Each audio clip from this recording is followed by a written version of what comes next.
प्रभूचा गौरव असो आत्ता आणि सदा सर्वदा. आत्ता आणि सदा सर्वदा प्रभूचा गौरव असो.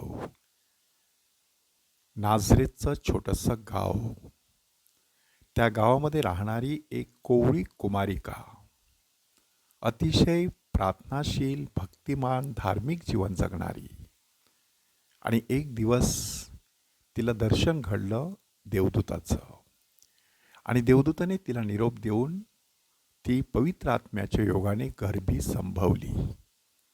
घटना तशी वरवर अलौकिक, अद्भुत, आश्चर्यजनक, परंतु तितकीच बुचकळ्यात पाडणारी की तिची फक्त सोयरीक झालेली, लग्न झालेलं नव्हतं. तसं तिने बोलून सुद्धा दाखवलेलं की मला पुरुष ठाऊक नाही, हे कसं शक्य आहे. तरी देखील पवित्र आत्म्याच्या योगाने तू गर्भी संभवशील, तो पवित्र आत्मा तुझ्यावर येईल, परात्पराचं सामर्थ्य तुझ्यावर छाया करील, अशा शब्दामध्ये तिला आधार देण्यात आलेला, धीर देण्यात आलेला. आणि मग एक प्रवासाला सुरुवात झाली. कुशीमध्ये, उदरामध्ये अंकुर वाढत होता. मनामध्ये देखील अनेक प्रश्न घोंघावत होते. योसेफाला काय सांगायचं, योसेफाला कसं पटवून द्यायचं. आणि नेमकं तसंच घडलं. योसेफाच्याही लक्षात आलं की ती गर्भवती राहिलेली आहे. त्याच्या मनामध्ये शंकेची पाल चुकचुकली. कुठे गेली असेल ही शेण खायला. किती विश्वास ठेवला होता मी तिच्यावरती. दिसते किती निरागस आणि निष्पाप, आणि तिच्या हातून अशा प्रकारचं कृत्य घडावं. मनामध्ये नाना विचार येऊन गेले. तत्कालीन यहुदी परंपरेनुसार त्याच्यापुढे 3 पर्याय होते.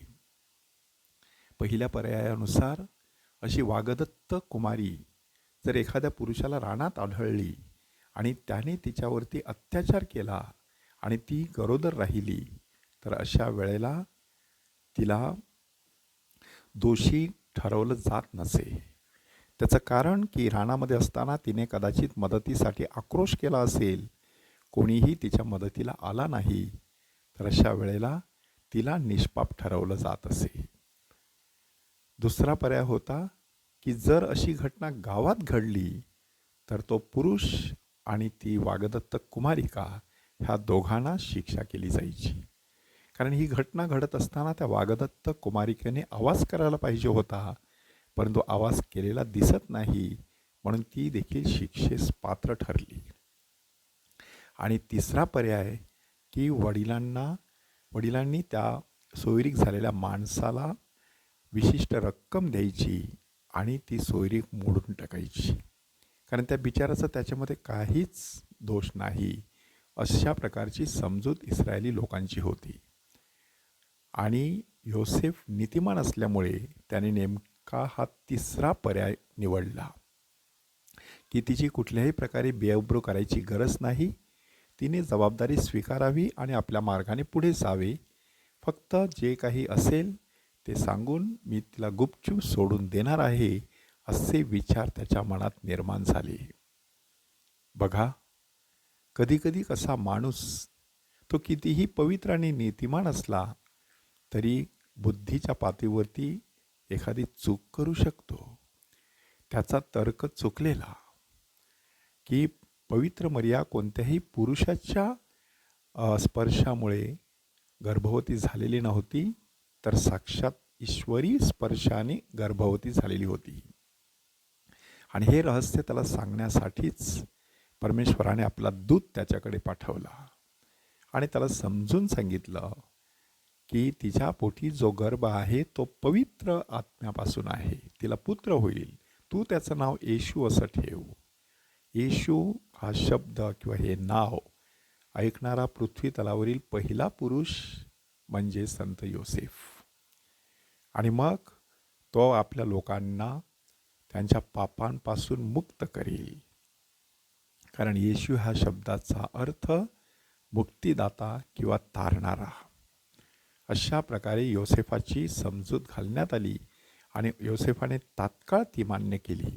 झोपेतून उठल्यानंतर ताबडतोब त्याने पवित्र मर्येचा स्वीकार केला, असं आपल्याला सांगण्यात आलेलं आहे.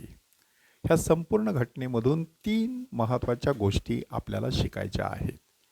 पहिली महत्त्वाची गोष्ट की कोणत्याही गोष्टीची खातरजमा केल्याशिवाय केवळ आपल्याला आलेला संशय हीच खरी वस्तुस्थिती आहे असं माणसाने समजू नये. दुसरी महत्त्वाची गोष्ट, केवळ बुद्धीच्या पातळीवरती सगळेच प्रश्न सुटतात असे नाही. आणि त्यासाठी तिसरी महत्त्वाची गोष्ट की परमेश्वरसुद्धा आपल्याला त्याचे देवदूत पाठवून आपल्या शंकांचं निरसन करत असतो. मात्र ते स्पष्टीकरण स्वीकारायचं की नाही हे माणसाने ठरवायचं असतं. आपण ख्रिसमसच्या खूप जवळ येऊन पोहोचत आहोत. अवघ्या 7 दिवसामध्ये आपण नाताळचा सण साजरा करणार आहोत. कोणत्या पातळीवरती आपण ही तयारी करत आहोत तपासून पाहूया. प्रभूचा गौरव असो आत्ता आणि सदा सर्वदा.